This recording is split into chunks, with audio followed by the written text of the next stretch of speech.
got some embroidery floss and I wound it in an Andean plying bracelet.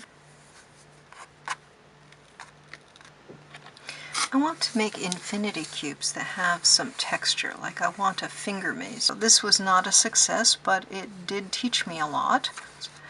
Where it actually works, it does feel kind of nice, it's kind of fun.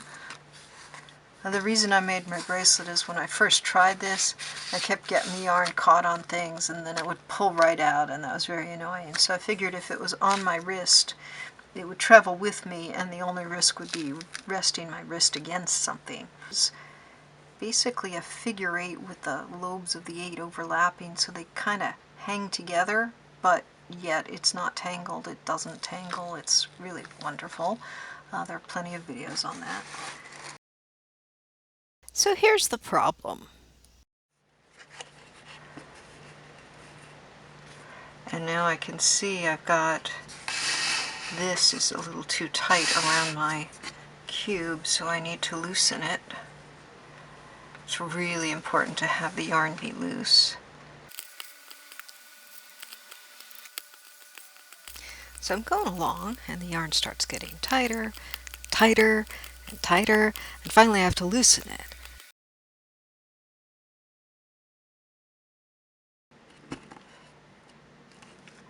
Okay, it's coming out of the hole. Oh, because I was grabbing this. Ugh. Novice mistake. Well, I'm a novice, so I'm allowed. And then again it starts getting tighter and tighter, and before I know it, it's pulling out the back of the needle and I'm not punching loops anymore.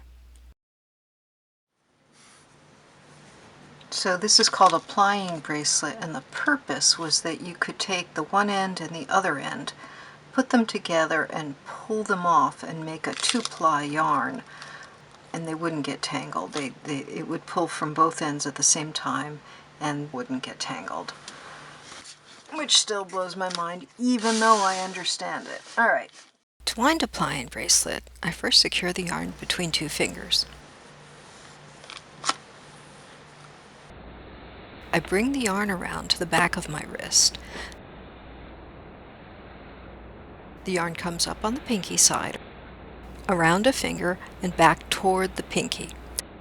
Again, it goes behind my wrist, then up on the thumb side, around the same finger, and back the way it came. I repeat this, always crossing behind my wrist, then around my finger, and always back to the same side, the way I came.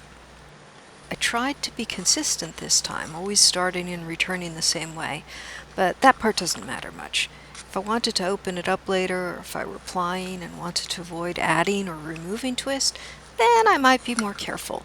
But for punch needle work, it doesn't matter at all.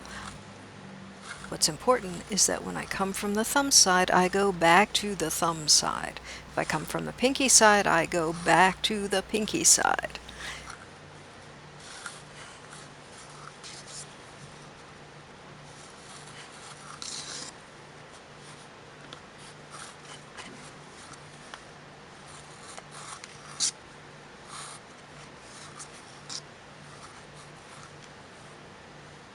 And then I take it off my fingers, slip it down on my wrist, and I'm ready to go. What I love is that the friction of the yarn between the loops from this direction and the loops from this direction hold this together, even though I could pull these two apart from these two. They're not actually connected, as long as I've wound it right. But there's enough friction, there's enough clinginess between the different layers of yarn that it stays in place and it stays as a bracelet.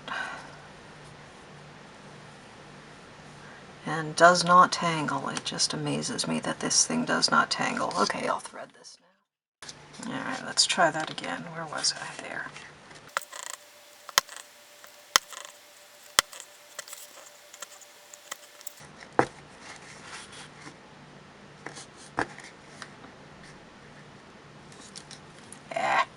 I'm holding it with my hand. That's no good. I'll hold it on this end and slide the needle forward. There we go. That's better.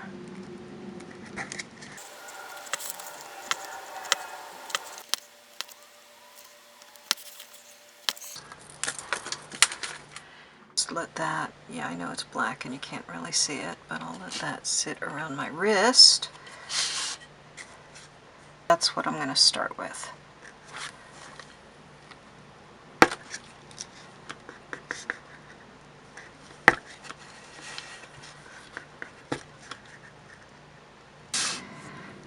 My bracelet was getting caught on all these things, and so I had to slide it up my arm a little, and when I did that it seemed to work a whole lot better.